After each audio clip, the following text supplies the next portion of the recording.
नमस्कार, मैं हूं आपके साथ आयुषी शर्मा। युग का इंसाफ में आपका स्वागत है। आइए रुक करते हैं आज की ताजा खबरों की ओर। 6 दिनों से जूनियर डॉक्टरों पर मांगों को लेकर काम बंद हड़ताल है और उनकी मांगे यह है कि नीट प्री पीजी काउंसलिंग जल्द ही की जाए ताकि नई भर्तियां शुरू हो सके। 2020-21 के नीट प्री पीजी काउंसलिंग नहीं होने से नाराज जूनियर डॉक्टर लगातार अपनी मांगों को लेकर प्रदेश के सबसे बड़े सरकारी अस्पताल एमवाई में ओपीडी बंद कर हड़ताल कर रहे हैं। जूनियर डॉक्टर सुप्रीम कोर्ट द्वारा नीट प्री पीजी काउंसलिंग की तारीख आगे बढ़ाने से नाराज जूनियर डॉक्टरों द्वारा प्रदेश के सबसे बड़े शासकीय अस्पताल एमवाई में ओपीडी बंद कर हड़ताल की जा रही है। हालांकि जूनियर डॉक्टर का कहना है कि फिलहाल इस दौरान केवल इमरजेंसी मरीजों को ही देखा जा रहा है।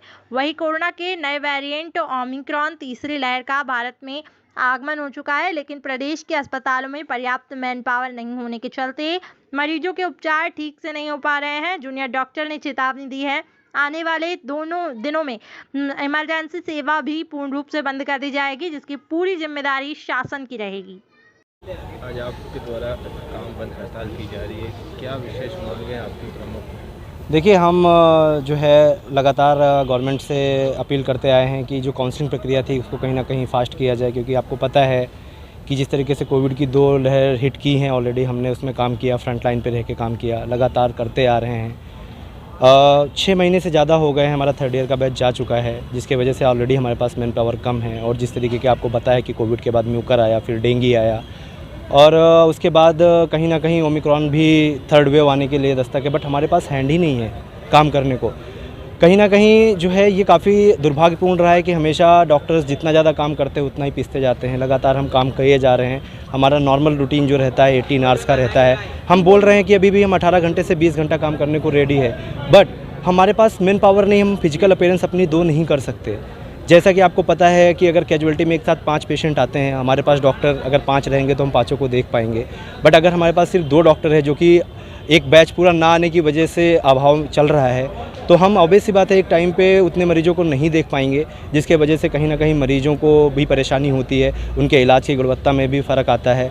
और आपको जैसा ज्ञात है कि ये सूबे का सबसे बड़ा अस्पताल है, जहाँ पे लगातार मरीज आते हैं, काफ़ी दूर दूर से चल के आते हैं। अगर इलाज नहीं मिल पाता है तो ये कहीं ना कहीं दुर्भाग्यपूर्ण है।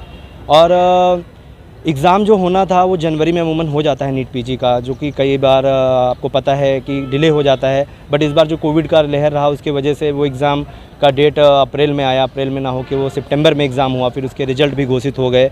उसके बाद काउंसलिंग प्रक्रिया चालू होनी थी, बट EWS कोटा और OBC कोटा की वजह से वो कोर्ट जो मामला है पूरा सुप्रीम कोर्ट में गया। क्या वजह मानते हैं आपको काउंसलिंग लेट होने की, क्या वजह मानते हैं? मुख्य वजह तो यही है कि जिस तरीके का निर्णय गवर्नमेंट ऑफ इंडिया और डिले हो रहा है सुप्रीम कोर्ट, तो इसके लिए तो पूरा का पूरा जिम्मेदार गवर्नमेंट ऑफ इंडिया और माननीय सुप्रीम कोर्ट को मानूंगा। क्योंकि जिस तरीके से पता है कि नॉर्मल केसेस की वो फास्ट ट्रैक हियरिंग रखते हैं, तो जो आपके लिए देश के भर के डॉक्टर्स हैं, जो आपके लोगों की सेवा करते हैं, इतनी देर तक ड्यूटी करते हैं अपनी विदाउट एनी छुट्टी के, आप उनको इस तरीके से इग्नोर नहीं कर सकते। आज आपके द्वारा किस तरह का यहाँ पर देखिए, हमारा जो अभी तक चल रहा था, हमने अपनी रूटीन ओपीडी सांकेतिक प्रदर्शन के तरीके से 4 दिन से बंद कर रखी थी, बट उस पर जो है कोई भी पॉजिटिव रिस्पांस गवर्नमेंट का नहीं मिला, जिसकी वजह से हमने कल से अपनी रूटीन सेवाएं ओपीडी के साथ में, जैसे ओपीडी रूटीन सेवाओं में जो हमारा वार्ड ड्यूटी आती थी, रूटीन्स की OTs होती थी, वहाँ पे हमने काम करना बंद कर दिया है अभी हमारी। बट हम अभी भी इमरजेंसी कर रहे हैं ताकि मरीजों को कोई नुकसान ना हो और मरीजों को कोई परेशानी उठानी ना पड़े। आने वाले समय में किस तरह की आपकी रणनीति रहेगी, क्योंकि आपका तो ये चलता रहेगा, क्योंकि जब तक कि आपकी मांगे नहीं होगी जब तक फिर काम प्रवेश जी बिल्कुल आपकी जो बात है उसमें क्या है कि जो हमारा फोर्डा का एसोसिएशन है, हम उसको फॉलो कर रहे हैं। फोर्डा ने ऑलरेडी एक नोटिस निकाल दिया है, जिसमें वो कल से देश भर में इमरजेंसी सेवाएं भी बंद कर रहे हैं।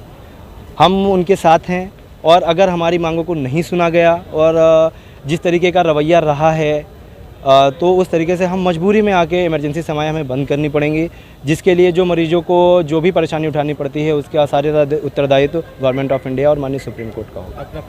किन किन मांगों को लेकर यहाँ पर ये प्रदर्शन है और क्यों? हमारा जो सांकेतिक प्रदर्शन है वो इस चीज़ के लिए है कि जो नीट 2021 हुआ था वो शेड्यूल था 10 जनवरी 2021 को, और उसका एग्ज़ाम हुआ था अगस्त में और सितंबर में रिज़ल्ट आ गया था। उसके बाद से उसकी काउंसलिंग में लगातार देरी चल रही है। भारत सरकार के द्वारा 27% रिजर्वेशन ओबीसी का और ईडब्ल्यूएस का 10% रिजर्वेशन आने के कारण वो जो मामला है पूरा सुप्रीम कोर्ट में चला गया और जो हमारा थर्ड ईयर वाला बैच था वो मई में ही पास आउट हो गया। जनरली जो रेसिडेंट डॉक्टर का एडमिशन होता है वो 31 मई तक हो जाता है, लेकिन इस बार 31 कोविड के कारण एग्ज़ाम लेट हुए थे और उसके बाद ये रिजर्वेशन के कारण जो है उसकी काउंसलिंग प्रक्रिया पूरी लेट होती चली गई। और पिछले 6 महीनों से हम जो है एक बैच पूरे डॉक्टरों की कमी के साथ काम कर रहे हैं। मतलब कि अगर आप 100 डॉक्टर मानो तो हम 60 डॉक्टर ही काम कर रहे हैं, जिसके कारण से जो डॉक्टर काम कर रहे हैं उनके ऊपर भी ओवरबर्डन हो रहा है, प्लस जो मरीजों को जिस गुणवत्ता का इलाज मिलना चाहिए वो नहीं मिल पा रहा, क्योंकि 5 मरीजों को अगर 5 डॉक्टर देख रहे थे तो अब 3 ही डॉक्टर देख रहे हैं। तो ये जो पूरा काउंसलिंग प्रक्रिया में देरी हो रही है उस कारण से हमने देश भर के डॉक्टरों ने सांकेतिक प्रदर्शन किया है और इस सांकेतिक प्रदर्शन में हमने ओपीडी सर्विसेज को 29 तारीख से बंद की थी और उसके बाद से हम लोगों ने कल से मतलब 4 तारीख से हम लोगों ने रूटीन सेवाएं भी बंद कर दी हैं। और हम पूरे देश के जो डॉक्टर हैं हम सिर्फ भारत सरकार से यही मांग कर रहे हैं कि जो काउंसलिंग की प्रक्रिया है वो थोड़ा सा जल्द से जल्द कराई जाए, ताकि जो कोविड की तीसरी लहर आ रही है उससे निपटने के लिए हमारे पास मैन पावर हो, हमारे पास डॉक्टर्स हों जो मरीजों को देख सके और उनको उचित सुविधाएं दे सकें। आज कौन सा दिन है आपका यहाँ पर इंदौर में? आज हमारा 6ठा दिन है। हमने इसके पहले 4 दिन जो है कितने डॉक्टर प्रभावित हो रहे हैं यहाँ पर? हम यहाँ पे 350 डॉक्टर हैं जो पूरे ओपीडी और रूटीन सर्विसेज का बहिष्कार करके रखा है। हमने सिर्फ इमरजेंसी सेवाएं चालू कर रखी ताकि मरीजों को परेशानी ना हो और बाकी रूटीन सेवाएं हमने बंद कर रखी। आगे क्या प्लान रहेगा आपका यदि सरकार ने लागू किया? आगे के प्लान के लिए हम यही चाह रहे हैं कि सरकार कुछ इस मामले का कोई हल निकाले। बाकी जो फोडा एसोसिएशन है दिल्ली ने, उसने कल से ऑल ओवर इंडिया जो है इमरजेंसी सेवाएं बंद करने का एक प्रेस रिलीज जारी किया है।